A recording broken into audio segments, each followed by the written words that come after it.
Hey, it's Ethan here, and I've been getting a lot of emails asking me about how to draw hair. So I decided to go into the hair drawing module in my portrait drawing course and put together this quick lesson for you.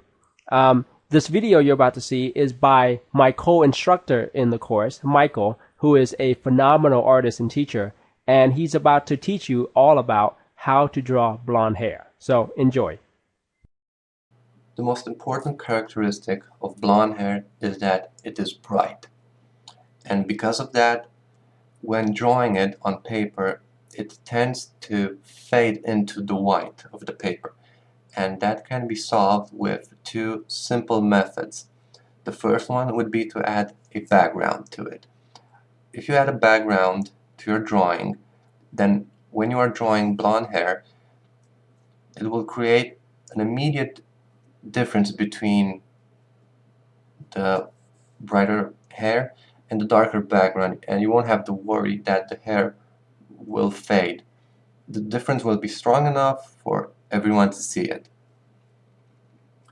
And the second method would be to not add a background, but add more contrast to the hair, add more definition to it, add more weight to it.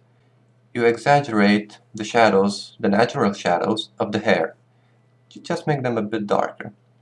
For instance, here you have these shadows right there, those darker colors, those darker grays, that darker value, and it adds a very nice definition to this part of the hair on the white background. You see the background is white, but you also notice the presence of the hair. You see that it's there, you feel that it's heavy, it has a definition, it has volume, it has shape, it has depth. For this tutorial, we are going to use the white background and we're going to add more contrast to our reference. Drawing blonde hair is the most time consuming because you want to start with um, the bright tones, the bright shades of gray, and work your way towards the darker areas, the darker values, because you can always add an extra layer, you can always darken the drawing, but once you pass a certain point in value, you can't simply erase it and draw over it again without damaging the paper and the quality of the finished drawing. So you want to be paying attention to how much pressure you're applying on the pencil to not make too dark lines too early. You want to start out bright and work your way up the ladder to dark. As you see, I've already made the grid, and I've already done the outline of the hair on the bigger grid on the paper. And I'm going to start with this hairlock right here. There. Now, what I'm going to do is that I'm going to follow the flow of the hair and avoid the highlights areas. In this case, it would be here and here. So how do I avoid that? Well, I'm going to start from the bottom and I'm going to follow the flow of the hair. I don't want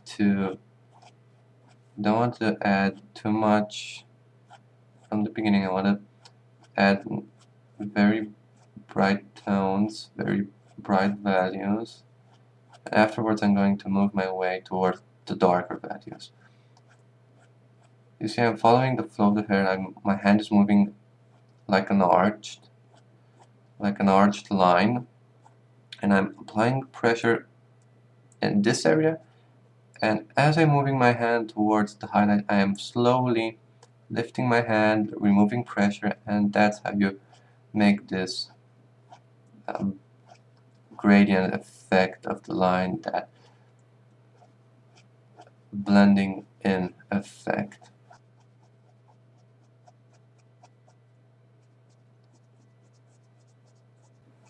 Some areas are darker, so I am using more pressure at certain spots than others.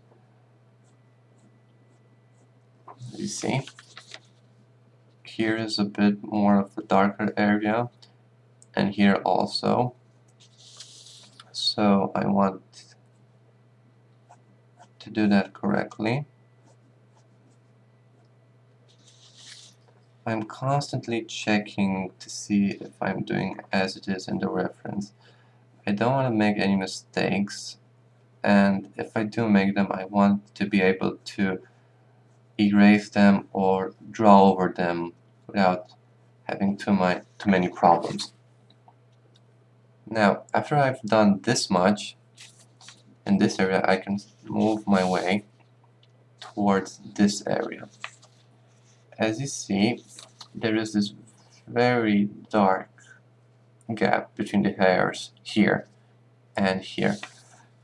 I'm not going to draw it here, but I am going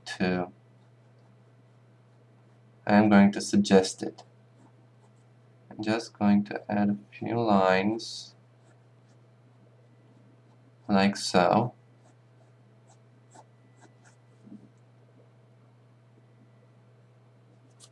And then again, just a few accent lines. That would be it. Now, I'm going to start this line, and I'm not going to leave this out because I'm going to create this line with the eraser afterwards. So let's get started. Always make sure your lead is long enough so you can draw, but not too long so it will break.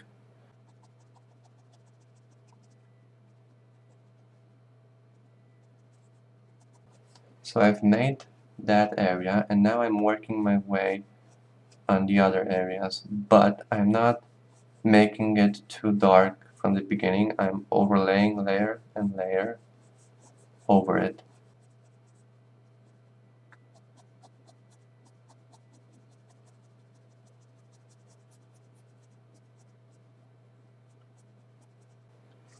And yes, I'm adding small lines here and there, for instance here and here, because they represent gaps between the hairs, and that's why you want to put them on the paper.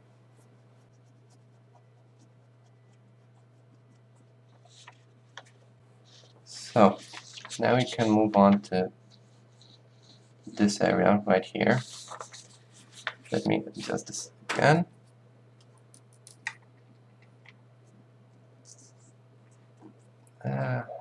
Not enough.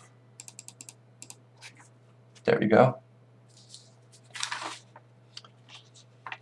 So, as you can see, this part is darker. We have the highlights here, and this combination between highlight and gaps between the hair of the background. So we are going to follow the curve of the hair and move the pencil in a circular motion. We want to capture the texture of the hair. We want to capture its flow. And that's why I said that drawing blonde hair takes time, because you are adding layer over layer, and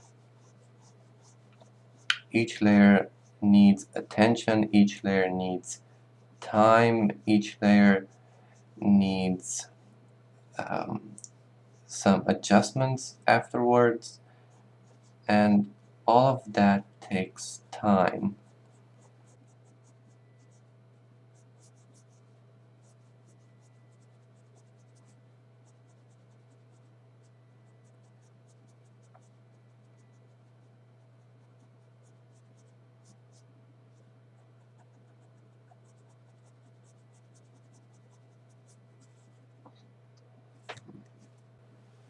And now, going on the other side, I'm doing the same thing.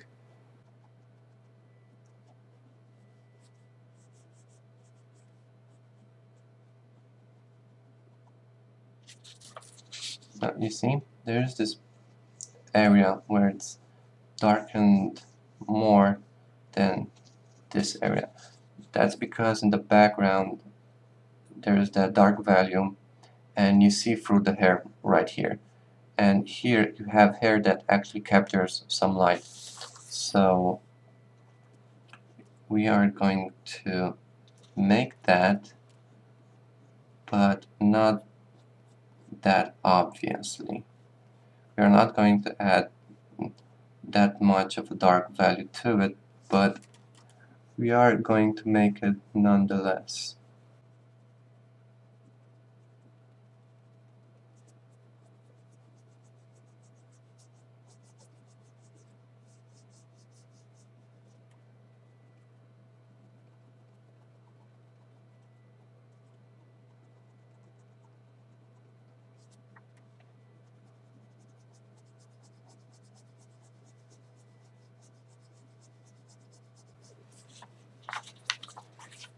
If you find that drawing at a certain angle is difficult for you, you can turn the paper, you can rotate it so that the angle of the hand is more comfortable when drawing.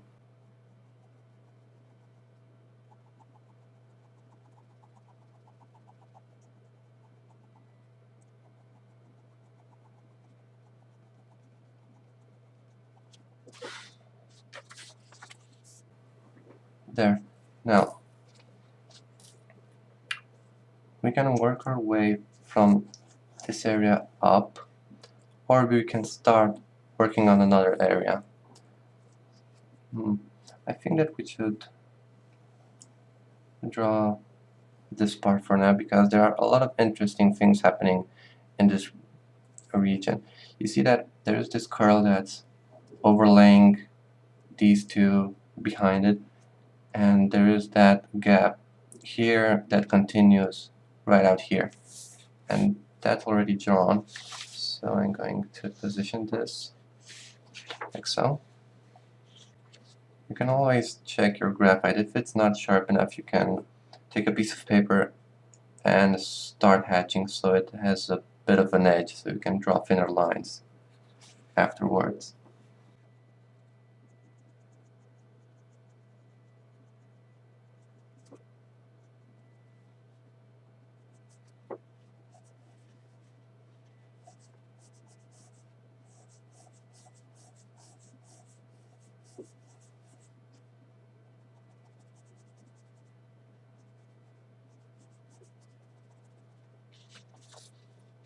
You see that this line here is very bright and is thick enough so you can leave it out and not draw underneath it. So I'm leaving it out, and I started to add lines, add a value right next to it. I'm following the curve of the line, the curve of the hair, the curve of the locks, and it's slowly starting to catch shape.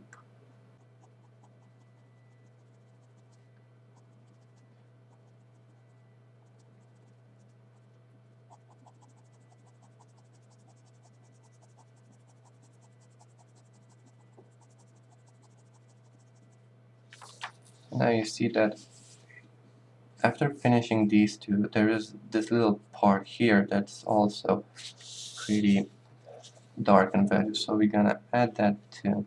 We're gonna start off with the lower part,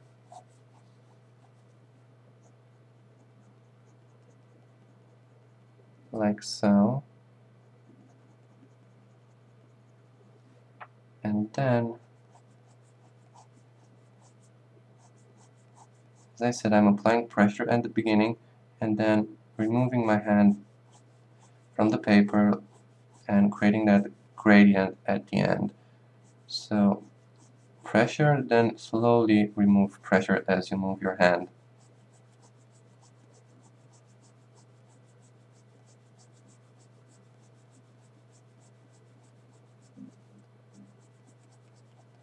And that's how you create this gradient, this blend of grays.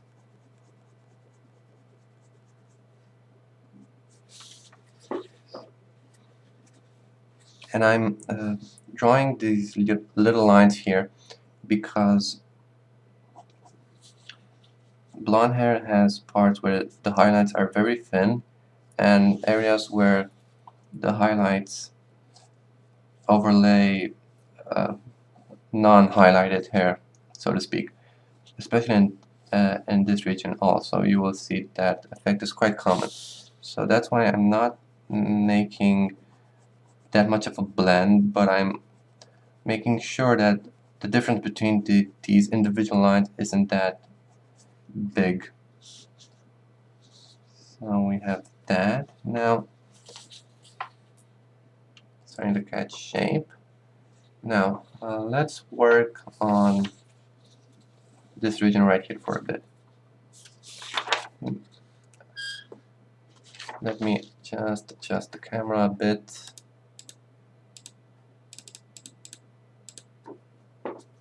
There we go.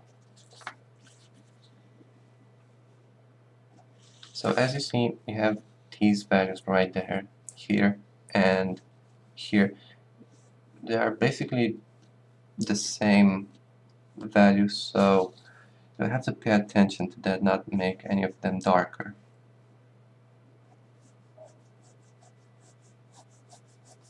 But since you have highlights overlaying each other, you have to exaggerate some parts. You have to make some hair strands darker than they really are, just so you can suggest their presence within the drawing.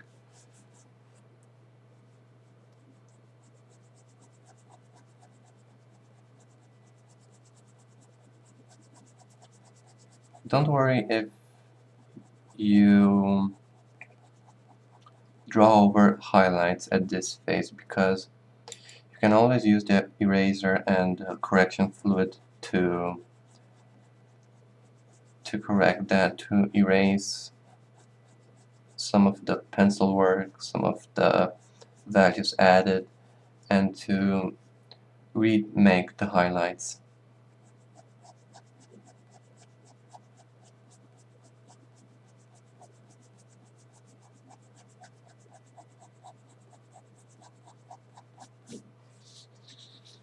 Now I may be exaggerating here, but that's because I don't have the value for the skin.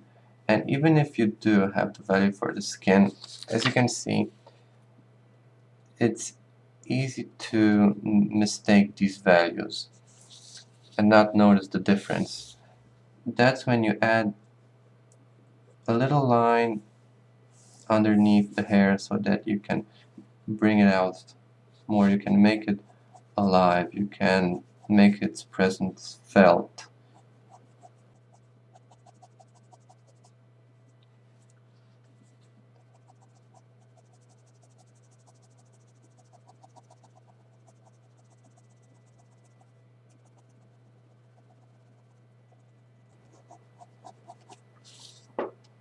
So that, and I want to add a bit of value here. I want to correct this line. I want to make that line more obvious. So I'm making just fine little lines there. I'm creating a line with many little lines, as you can see.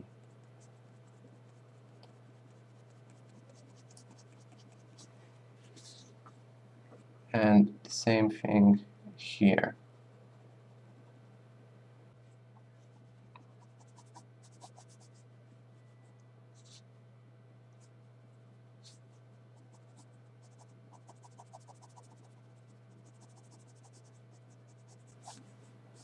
And now, since you have darker values here and here, you can make the midtone between these two highlights. You can make that midtone, and if need be, you can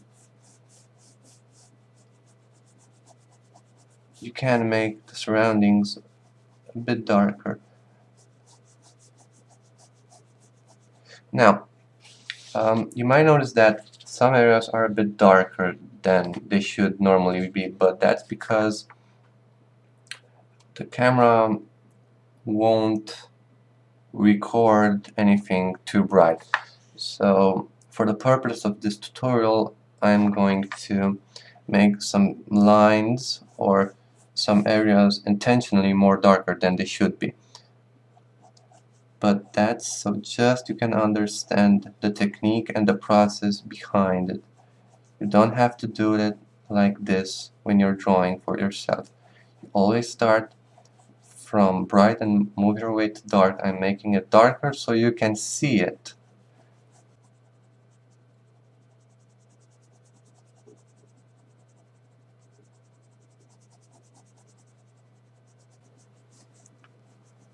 And there are these little lines every here and there. For instance, here, here, here.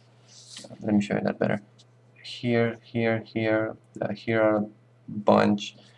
And you will notice that there are these brighter hair strains that are overlaying our darker values. That's something you achieve by using an eraser. So we are not currently interested in avoiding drawing over certain hair strains. We are now just interested in making the drawing work. At this phase, you want the values to be correct, and the details are left for the end. Now, because I have already added this much value here, I can finish off this area right here and then move on to adding the highlights. Alright, so if you like this video, please do me a huge favor and give it a thumbs up, and also make sure to subscribe to this channel to get access to even more cool lessons. And lastly, if you want to get more free step-by-step tutorials, go to mydrawingtutorials.com/bonus and sign up for my free newsletter. Or you can simply click the link below and just enter your email on the new page that pops up. So once again, just click the link below, enter your email, and get access to all my free lessons.